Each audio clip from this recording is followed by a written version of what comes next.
Hello and welcome back to Minecraft Minuet.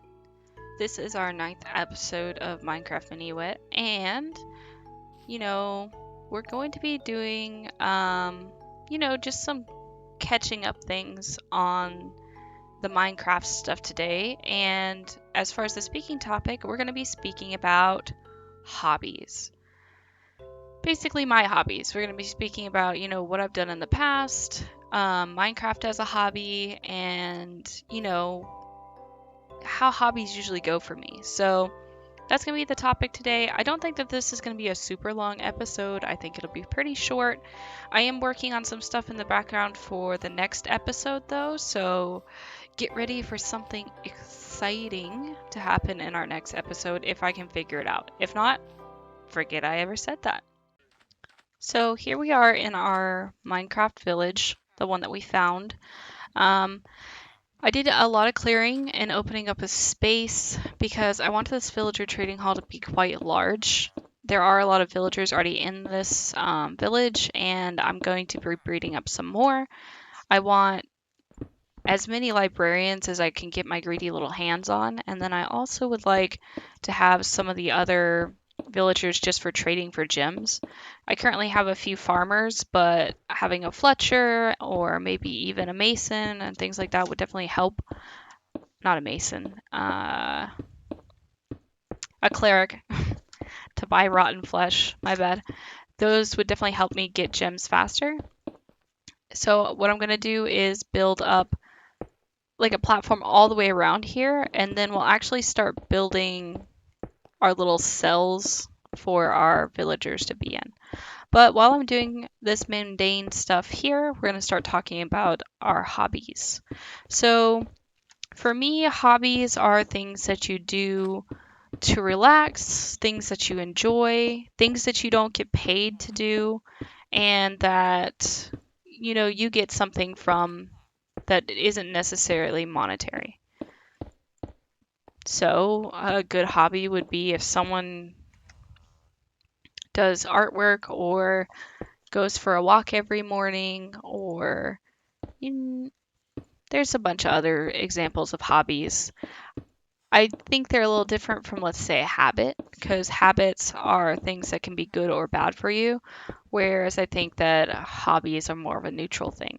Yeah, they may have some good benefits like being de-stressing and things like that, but they're not necessarily have direct benefits or side effects on your life. When you think of a habit, you think of the habit of brushing your teeth. You get to keep your teeth for longer, which is definitely a benefit on your life.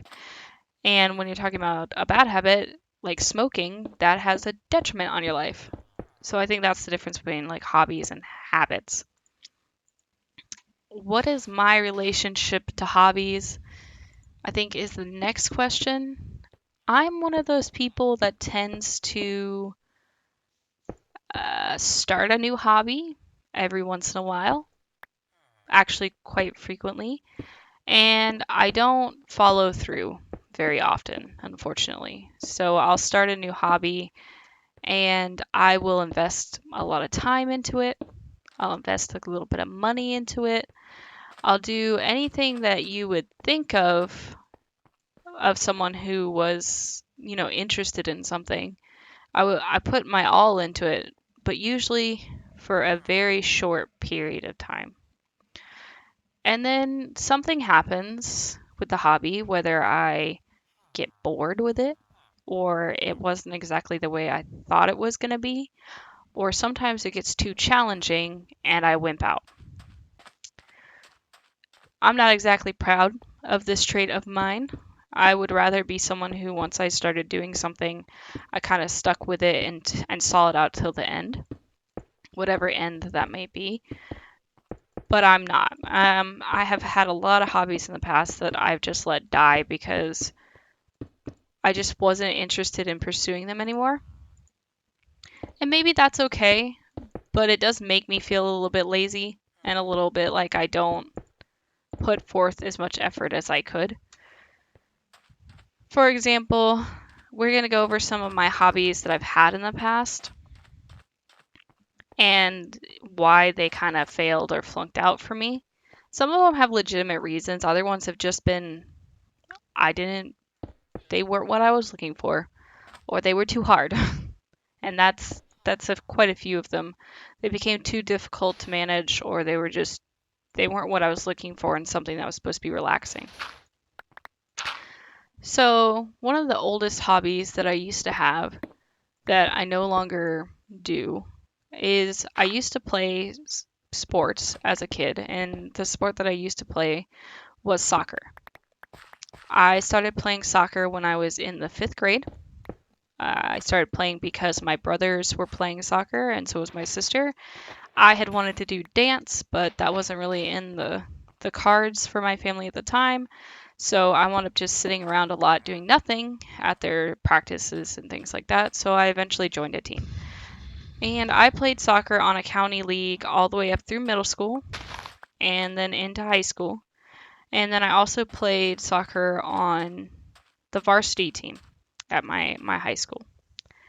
I was never the bestest at soccer. I was a defensive and middle ground player. Rarely ever, if ever, played forward, and I never played goalie because I got hit in the face way too many times by a soccer ball, and it traumatized me. I could never just stand there and let someone kick a ball straight at me. But that's neither here nor there. When I played soccer, I enjoyed it. It was fun. It was something that I did after school and on the weekends. We invested a lot of time as a family into soccer because I think every one of us kids, except for my youngest brother, played soccer both on the league level and in high school. My youngest brother did not play soccer at the high school level, I don't think. But the rest of us did. So a lot of time and energy was invested into soccer. And like I said, I enjoyed it for the most part. I definitely enjoyed the county league more than I enjoyed the high school version of soccer. And mostly that's because I don't know, a bad coach, you would say. She was very invested in winning, which for a soccer coach of a high school girls team, I don't understand the obsession with winning. No one from my high school has ever gone to college on a soccer scholarship or anything like that. So it was kind of outrageous for her to be that motivated to win games, especially since she wasn't even the one playing. But she didn't care about anything except for winning. She didn't care about the players. She didn't care whether people played or not. She didn't care about rounding out her team. Um, Nothing. She only cared about winning. So there were a few select people that she used to play all the time, and she would play them whether they were injured. She would play them whether they had good grades. One of the girls on our team wound up going to jail, I think, or getting in trouble with the law. She still played. She wasn't even supposed to be on the varsity team, but she played. One of the girls on my soccer team committed suicide. And these are very heavy subjects. I understand that. But part of the reason why all of that happened is that, you know, there was. I'm not going to blame the coach because obviously a lot of those things were out of her control. But I do blame her for not being a good role model and only caring about winning to the exclusion of everything else. And that was like the first tick against soccer for me, is that it seemed like it was just about winning to some people.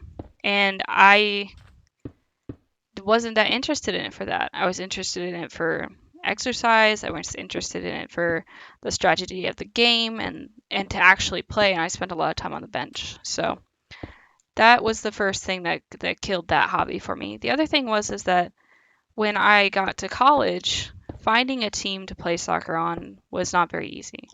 There were a few intramural teams that played indoor soccer, and then a few intramural teams that actually played real soccer. But between my school schedule and work schedule, I didn't have a whole lot of time to play soccer. So it was one of those hobbies that just kind of died when there wasn't a specific time and place to do it that was regulated by other people. So that's kind of how soccer went for me. I don't play soccer now. I don't think I'll ever play soccer again unless it's just kicking the ball around in the backyard with my dog, because it's just not something that I find fun anymore. Going out and I would have to relearn a bunch of skills and get used to playing soccer again. And for me, that's just not something I want to invest my time in. Every now and then I do go running. I was also on the track team in high school. So every now and then I do go running still, and I don't, to me, that's not, it's related to soccer because soccer has a lot of running, but it's not the same. And I wouldn't even consider running at this point a hobby because I do it so infrequently. Another hobby that I've had that has died is when I first went to college, started a blog. And this is one of those hobbies that I invested a lot of time into, not a whole lot of money, but I invested a lot of time into that lasted for an extremely short period of time. For some reason, when I got to college, I was very conceited, and I thought that everyone should know my opinion on several different topics. So I got a web page on a popular blogging site, and I started writing small, short articles, to about 2 or 3 a week.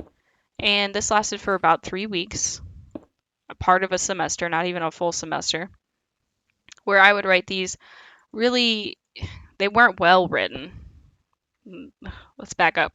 These were not like scholarly articles or anything like that. They were me basically ranting about something that I didn't particularly enjoy about somebody else in the world.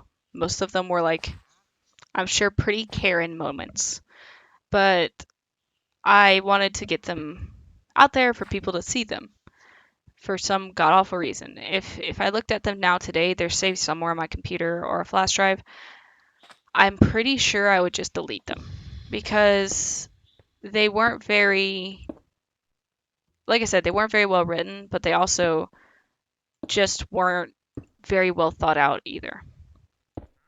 So they're not something that I'm very proud of. And the blogging thing, like I said, it only lasted like maybe 3 or 4 weeks, maybe a month of doing that.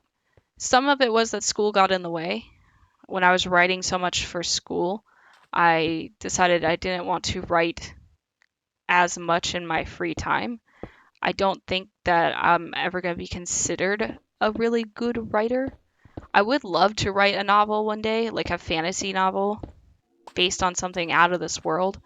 That would be like a long-term goal for me. But it's very hard for me to sit still for several hours at a time and just write. Because unlike reading for me, which is a hobby that I currently have now, writing has never been something that I connected with. When I'm writing, it's all about getting the grammar and everything correct. It's not about the actual enjoyment of the story that I'm writing. I tend to quickly jot down as fast as I can, write with my little fingers a story, and then there's a lot of it that's missing because my brain is going so fast that not all of it makes it to the paper.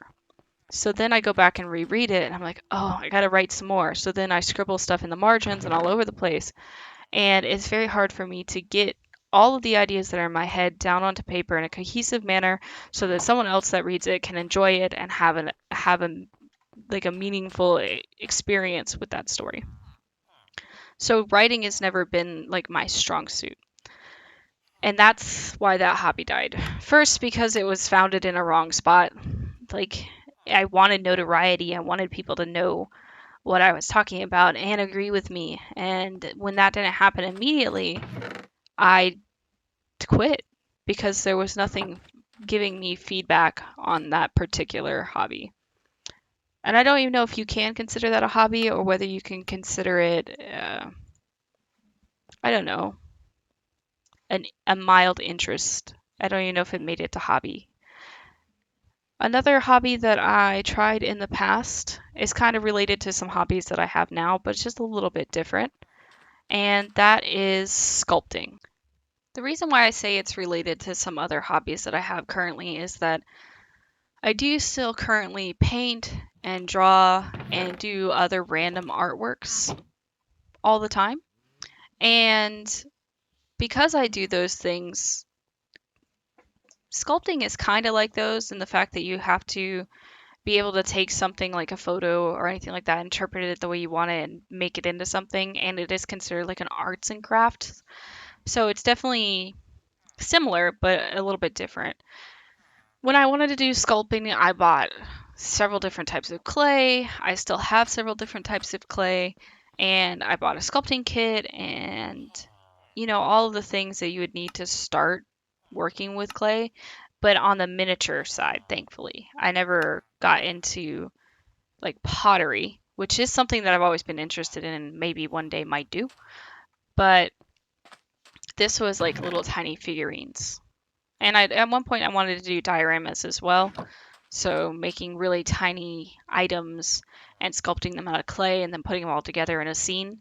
I kind of wanted to do that. It never really got to there because it's one of those hobbies that for me just kind of petered out. I enjoyed sculpting when I did it. I sculpted quite a few things. I sculpted like a polar bear that my mom currently still has, two penguins that a friend of mine still has, and a few other things that I think I might have thrown away or they might be around the house somewhere, but they're not very important. Did they look okay? Yeah. Some of the stuff looked real bad though.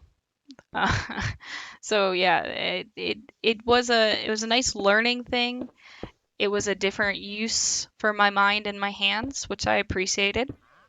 But it just kind of never really caught on the way I thought it was going to with me. I just stopped doing it. I stopped investing in it. I stopped investing time in it. After I got done with a few things, I just didn't want to do it anymore.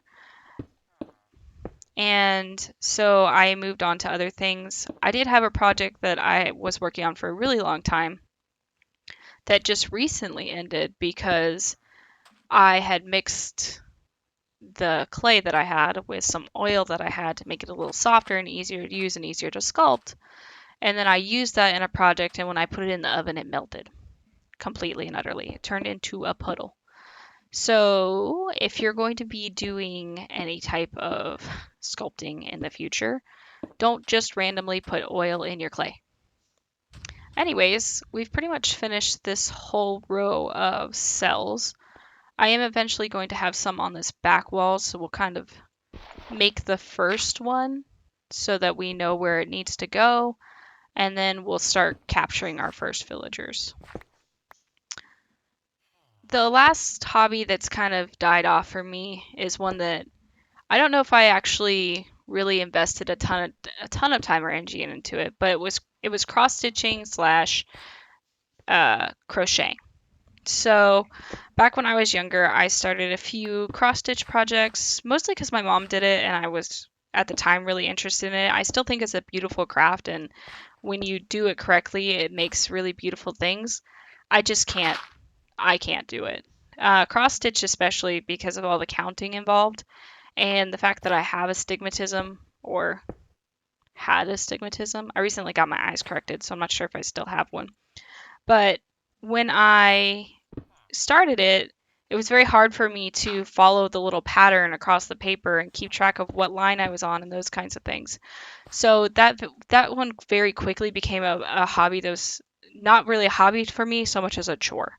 And I don't think I only finished one cross stitch puzzle, like not puzzle piece, the whole time I was doing it. And it was a little kitty cat, and it said "Hang in there." I think that's the reason why I finished it, because every time I looked at it, it was encouraging me to hang in there and get it done. So that's the only one that I ever did. It took me a very, very long time to complete, and I will not be voluntarily doing one ever again. Crochet, on the other hand, is something that I've done quite recently. I just recently finished a project that I've been doing for a while. If you're catching on to the pattern here, it does take me a very long time to finish anything that I start. Because if I start something and then I don't finish it immediately, I procrastinate it forever and ever and ever. So I spend more time not doing it than doing it. If I just sat down and did it, it'd be done, but I don't. And that's another thing that I'm not particularly proud of.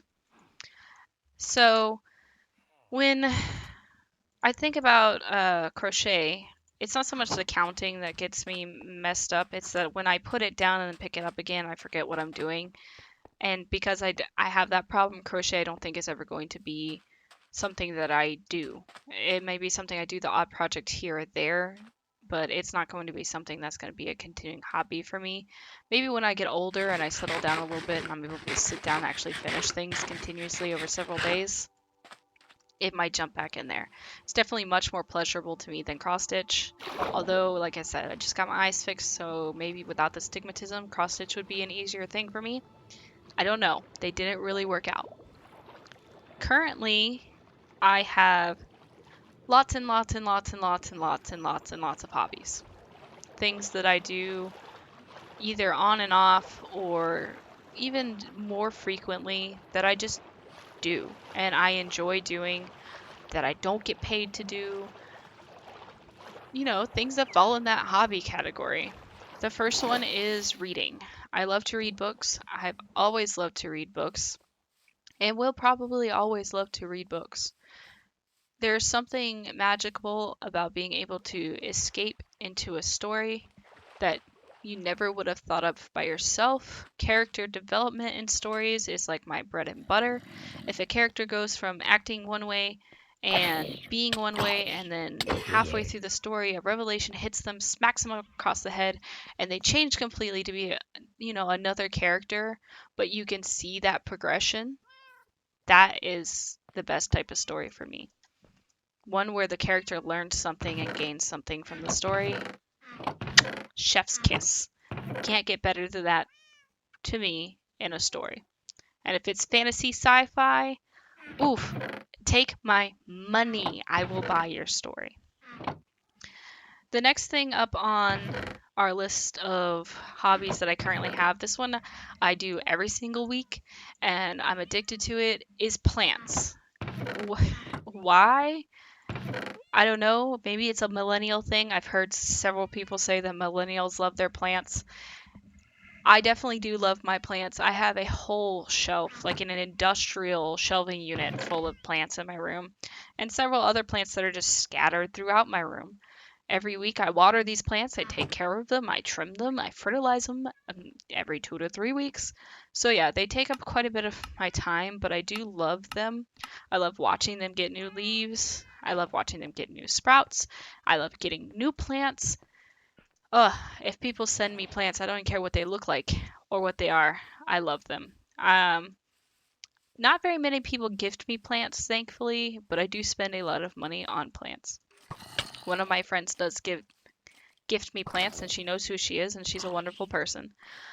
But plants for me, they're almost like pets in a way, in that I feel responsible for them, whether they're doing well or not. But unlike with animals, when a plant dies, I don't feel as bad. If one of my animals were to die because of negligence on my part, because I didn't know what I was doing, that would literally kill me. I would be so depressed and so upset, and I would not be able to live with myself. But when a plant dies, I kind of just go out and buy another plant. That sounds horrible, I know. It's now granted, it's been, knock on wood, several months since I've had a plant die. As I get used to having plants and things like that, I get better and better and better at having plants and less of them die.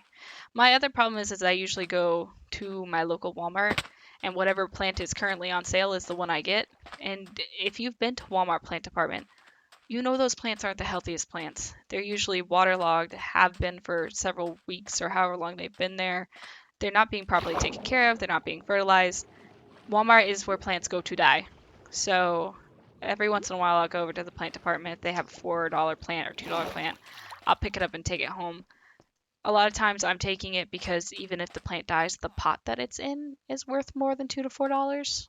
So I definitely pick the plant up just to have the pot.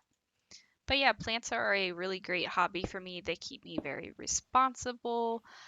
They provide me with something that I can look at and measure every day that is very satisfying to me. So I think plants are going to be in my life for the long haul. The next thing that's on my list as far as a hobby goes, this one I classify as a hobby, but it's one of those things that I only do once or twice a year. So I don't know if you can classify it as a hobby, but I do think it's a hobby, and that's camping. I love to go camping. I love to spend time in the woods, hiking, just kind of sleeping outside, getting more in tune with nature, blah, blah, blah, blah, blah, all that stuff. I'm into it. I don't get to do it as often as I would like. I'd very much like if I could to just spend several weeks in the woods just camping. But usually about once a year around my birthday, I skedaddle up to the mountains or to a campground and I go camping. I enjoy it immensely. I like being away from other people. I like that it reconnects me with nature and that I get to spend a little bit of time figuring things out that I never, normally would have to figure out. Like how I'm gonna set up my tent and get everything set up, what I'm gonna eat for dinner, am I gonna make a fire, am I not? Like these things that you just don't normally have to think about on a daily basis that you do when you're camping.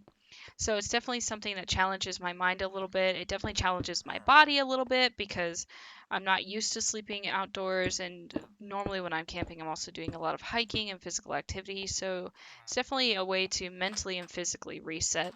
And like I said, it happens about once a year. But when it does, I do enjoy it immensely. We are currently at the hard part of this episode's Minecraft half of the podcast, where we gotta try to catch some villagers. And this is why I don't like this. I'm gonna be spending a lot of time probably chasing this guy around. The next hobby that I want to talk about, is this one, the one that I've just started recently. And YouTube and making videos, those kinds of things. I've never done anything like this before. This is a hobby that I started because mostly I was bored, and also because I spend a lot of time on YouTube watching other content creators' videos, and I very much enjoy them. I love Minecraft. I love the community that is Minecraft. Even when I'm on Snapchat and other devices, I watch Minecraft content. So it was kind of a no-brainer for me that if I was going to start making videos or even doing anything, that it was going to be Minecraft related. And that's how I kind of fell into this. And so far, I am enjoying it. I've put a lot of time into it, especially when you think about the new mini series that I started in Forager. That was probably a week solid of playing a video game and recording it and editing it and getting it up on the internet. And even though I did sink that much time into it, I definitely don't feel like I enjoy doing this any less. I definitely still enjoy thinking about where did he go? Give me a second. There he is. And now he's down again. And this is why I don't like dealing with villagers. I gotta try to capture him again. But I don't have any minecarts. Let's go ahead and grab this one. Anyways, making videos hasn't become any less interesting for me. It seems like every time I get on to make a new video, mainly it's because I just never done anything like this before, but it feels like there's always something new to learn or some new technique I can do, something I can add to my videos, whether that's putting music in the background, doing a sped up version of what I'm doing, cutting out unnecessary things, cutting out things that would really make me sound stupid if you guys heard them.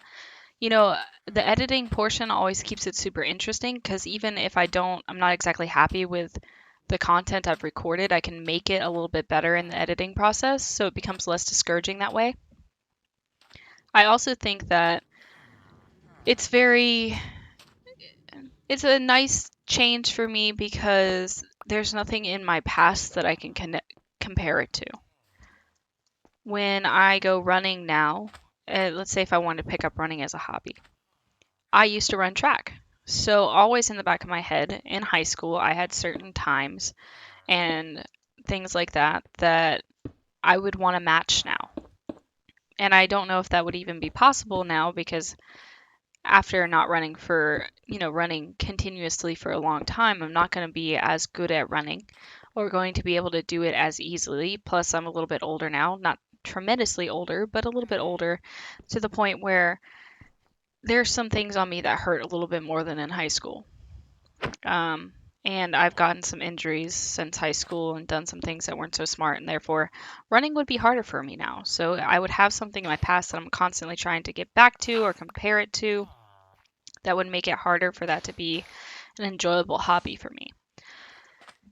The same kind of goes for if I were going to start sculpting again. If I started and I wasn't as good as I was before, then I would definitely be a little bit discouraged as to why am I not as good as I was before? Why can't I make what I want? Or I will compare the stuff that I'm doing now to then, and maybe I'm significantly better, and then I'll regret not having done it for longer so that I could get that good. So it's definitely one of those things where I like it because it's completely new. And I definitely want to continue doing it. And it seems like, unlike with some of my other hobbies, the more I add to my plate with this, the more it motivates me to get it done. And the more new things that I can do, the more it kind of motivates me to get it done because I know it's going to take me a little bit longer. So I start a little bit earlier and I try to just continuously build on what I've already done. So I see this being a hobby for a while. I don't know if it's ever going to go anywhere or if anyone's ever going to watch these videos and really enjoy them. I hope they do. Not just friends and family, hey guys, but also other people, just like, random people on the internet. If I could reach an audience of people and they enjoy my work, that would make it much more gratifying to me. But I also think that I'm going to continue liking this even if that doesn't happen. The last hobby that I kind of have is artwork. I continuously and have always done art here and there, whether that's something like collages or painting or drawing. I've dabbled in watercolor. I don't really like it. I usually do acrylic painting. I've always wanted to get into oil painting, but have you ever been to the craft store and gone down the paint aisle and looked at the cost of oil paint? And then getting into the fact that you would need to have paint thinners, and I don't know. It's scary. I've always wanted to do a Bob Ross tutorial, but the prep for that, I once calculated it out and it was going to be over $200 to get the easel or something to hold my canvas, and then the paintbrushes that he uses and the colors that he uses for the one I wanted to do. It was going to be super expensive. And knowing me, I would do that one painting and then I would never do another one. Or I'd start another one and I wouldn't finish it. Or, maybe that medium wasn't for me. And I didn't want to, at the time, spend a bunch of money on something that it may not go anywhere. And over time, I've gotten better with that, with not starting hobbies that are going to take a bunch of money and time, with knowing that I'm not going to maybe commit to it as much as I should. So I've definitely gotten more conservative with my leaping into new hobbies and that kind of thing, which is good. It means that I do less and I start doing less, but it also means that I'm not as disappointed in myself. If I see something really cool on the internet, like someone's flying drones or something like that and taking beautiful aerial footage and video, and I think, oh man, I'd really really love to do that. It looks like a lot of fun, it's super interesting, hey, you can make some money doing it if you're good enough. All those things start dogpiling in my mind, and I'm like, oh man, I could do that. That's something that I could do. It's something I would be really interested in. I've always been interested in photography. And yes, that was another hobby of mine way back when. And I still have some interest in it. Obviously, I'm doing videos now, but it's not the same as photography, but it is similar. But I think that I can do that. I think that I could, fly a drone and get really good footage, and I'd be really patient with it, and I'd be really good at it. But I stopped myself from going out and buying a drone or two and an expensive camera and going out and trying to fly it and possibly getting in trouble with the police or whatever, because you're not supposed to be flying drones just randomly about. I've stopped myself from doing those things because I know that chances are I'm not going to have the time to invest in that.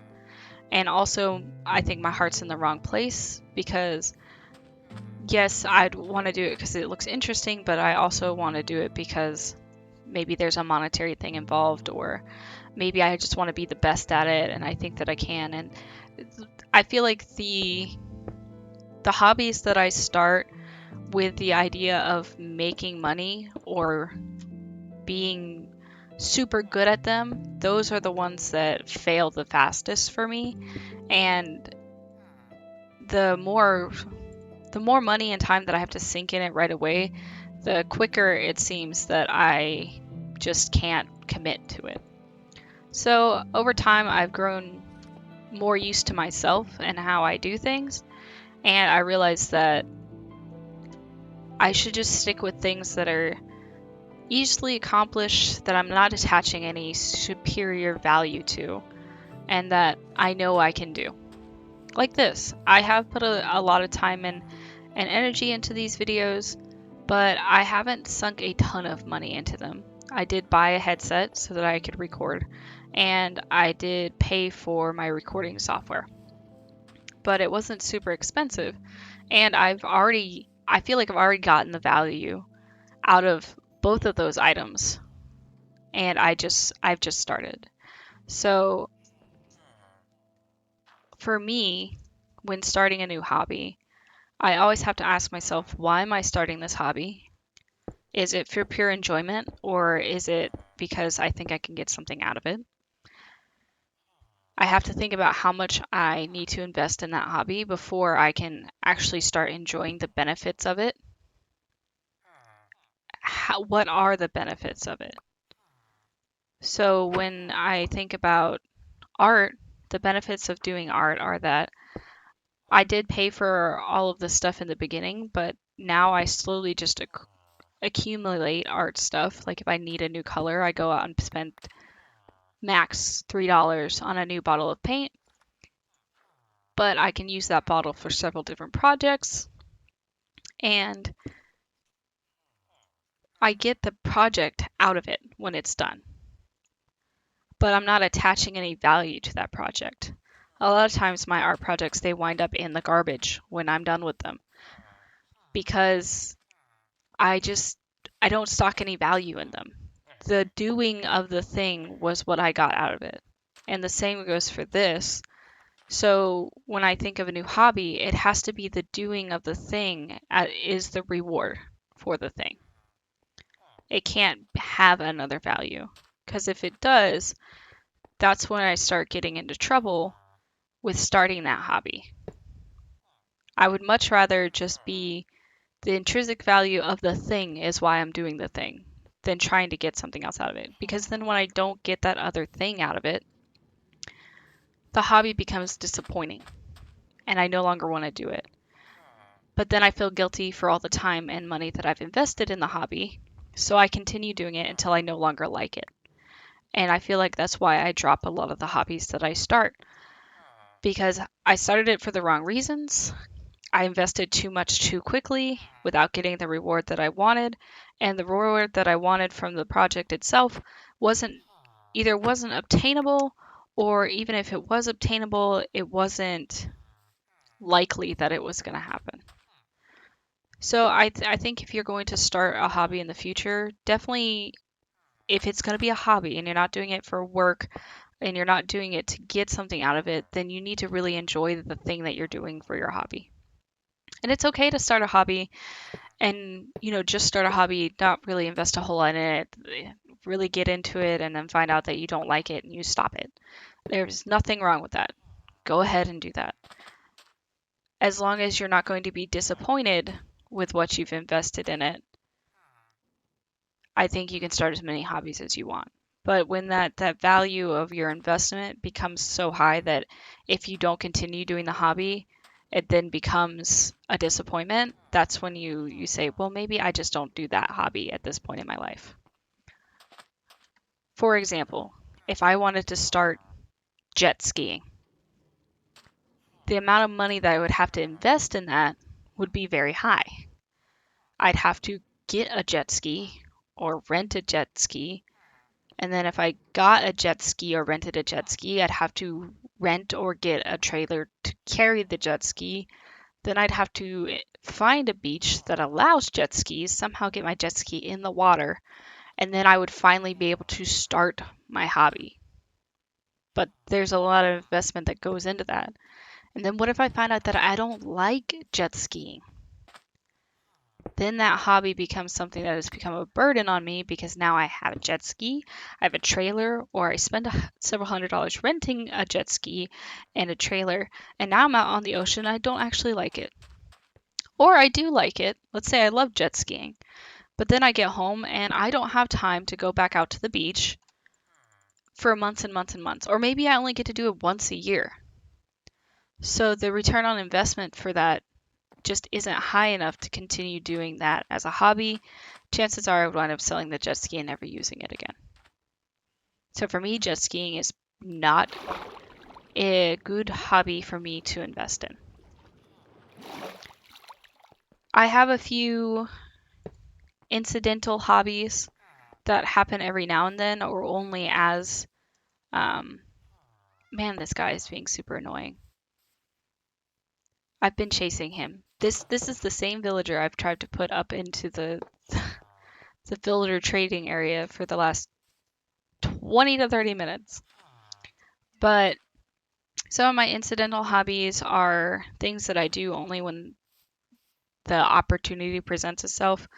While I'm hiking or camping, a lot of times I will collect feathers, or if I find a feather, or if one of my birds that I have drop a particularly beautiful feather, I will keep it, and I have a fairly large feather collection. My idea is that one day I will be able to take my feathers and find out what birds they used to belong to and maybe set them up in a nice book or something. Right now they're used as decorations around my room.